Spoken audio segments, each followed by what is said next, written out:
definition. Our project proposes to do standardization for case definition according to clinical definition and laboratory criteria corresponding to international standards.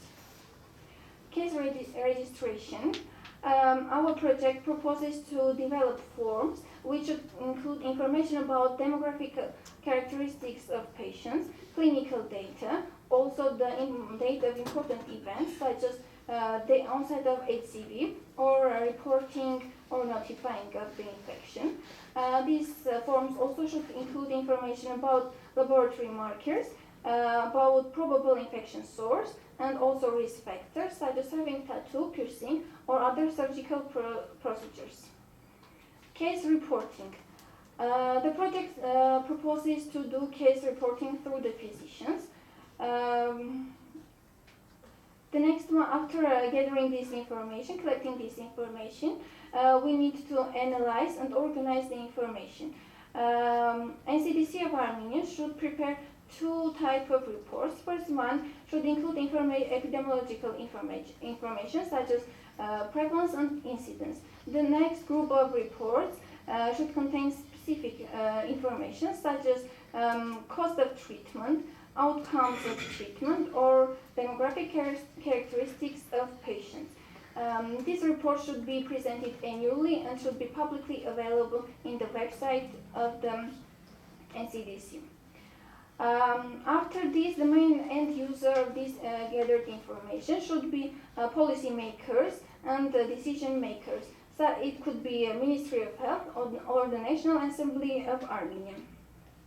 In order to make easier and reliable data collection and analysis, our project proposes to develop a software which should be a tool for managing all of the information needed for HCV control programs. It should include information on suspects, patients, medicines, laboratory testing, diagnosis, treatment, and outcome from national to the patient level. All the stakeholders who deals with HCV should have access to this software according to their responsibilities. Here are the three main public health actions that our team think that should be implemented. The first one is the treatment of the patients. The next one is development of a national guideline, and the third one is the organizing educational programs and social aids. About the treatment. In order to have better access to DAA medications, our group suggests to include these medications or other HCV treatment medications in the list of medications recommended for registration, and the next list of life-needed medications with low demand. Also, the government could make price arrangements with generic manufacturers to have low price of treatment. In order to raise awareness among vulnerable groups, our team suggests to develop posters and put them in some salons, for example, tattoo or beauty salons, where the risk of being infected is high. Also to print and develop leaflets, blueprint guidelines about safe injection and provide them from intravenous drug users. Also, we propose to organize charity photo exhibition or social ads to motivate HCV patients for treatment. All these actions could be done with the collaboration of different NGOs. The evaluation plan synopsis. We think that we propose that the evaluation should be done external and internal annually, 5 years after establishing the surveillance system. It should be focused on the completeness and validity of the information. Planning. So for the first step of implementing this project, we should hire surveillance staff.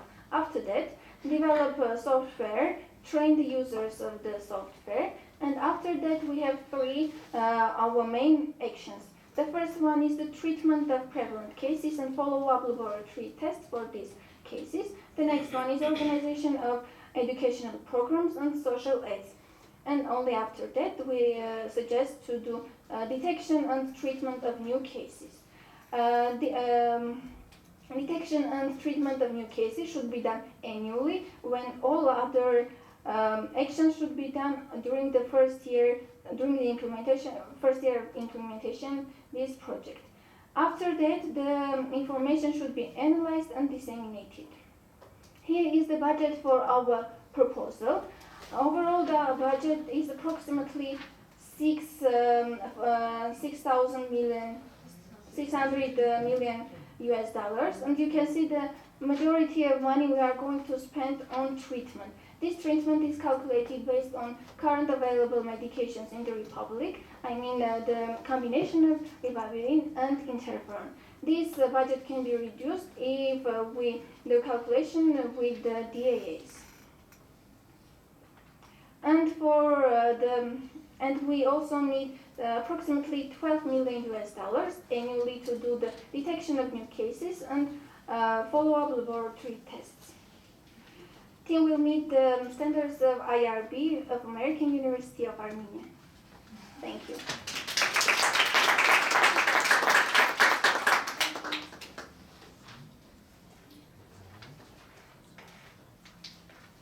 Okay, thank you, David. This seems like a very good comprehensive program. So my question is, what are the barriers that you anticipate in implementing it? Is it only about money, or you expect any other barriers and challenges? Thank you. In Armenia, mainly we can have two main difficulties. First one is the budget, as you noticed, and the next one is political will. You mean there is no political will, or? Maybe.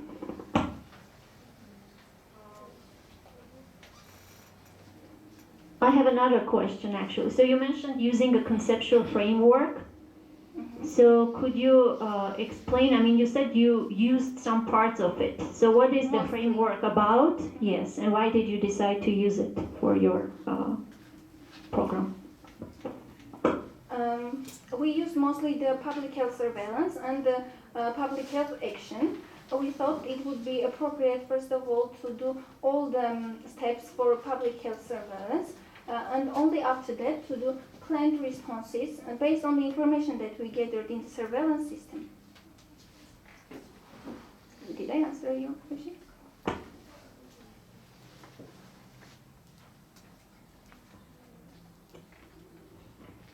My question is about you have a slide that says that the estimated prevalence in Armenia is 3 to 5%. Yes. I'm sorry if I missed it, but how is that estimated? It's estimated among general population. For example,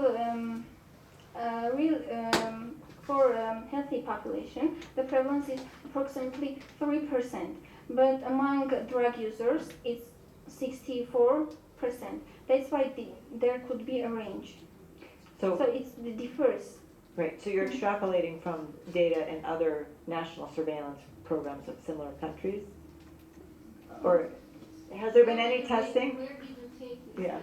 I took this data from a study which was conducted, which was comparing the prevalence of post-Soviet countries, prevalence of HCV among post-Soviet countries. The information about prevalence was not available in the NCDC of Armenia. I used also the data that was provided due to persons who deal with this action. Actually, the Epidemiological Center of Virus Detection. Here. They have this kind of information. And my second question is about the relationship between HCV and HIV, and whether or not your program could leverage any of the HIV screening going on, and does the government cover hepatitis C screening for people who are HIV positive, or and what is the relationship? No. HCV screening is not covered for any group of people. Okay, thank you. Thank you for the question. I would just suggest to look at the strategy of Armenia to deal with HIV/AIDS in case if they are dealing with this issue. I'm not sure, I don't know. But for your report, I would suggest that you check. Thank you.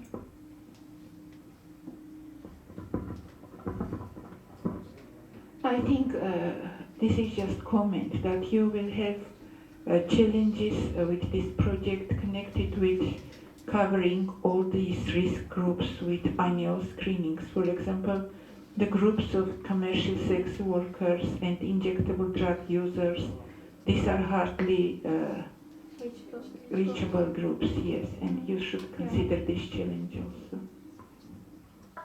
And for these hard to reach groups, you would need to very closely to collaborate with Global Fund supported project that works with people at this, the risk groups, because some of the risk groups are common for HIV and HCV. So you could add that also in your implementation plan synopsis, that you would need to very closely collaborate with these projects that have access to the risk groups. Thank you. Any other questions or comments? Okay, thank you, Datevi.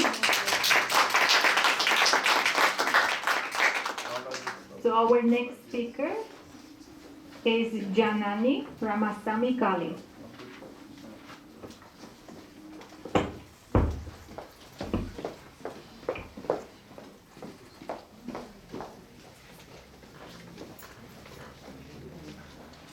Hello everyone gathered here. Before I go off with my program, I would like to give you a small outline about what I'm going to cover. It's the introduction about dental and skeletal fluorosis, followed by the magnitude of the problem, the program aim and objective, the methodology which was used, the program implementation plan, the program evaluation plan, the budget, followed by the ethical considerations. So dental and skeletal fluorosis. So before we start off with fluorosis, let us know what fluoride is. Fluoride is an essential element which is good for the mineralization of bones, formation of teeth, enamel, and helps to prevent dental caries. So it prevents dental caries when it is taken in considerable amounts. Fluorosis, it is a condition which is caused by excessive intake of fluoride. Most commonly, the common source is drinking water. So when I say excess amount, it means more than 1.5 parts per million.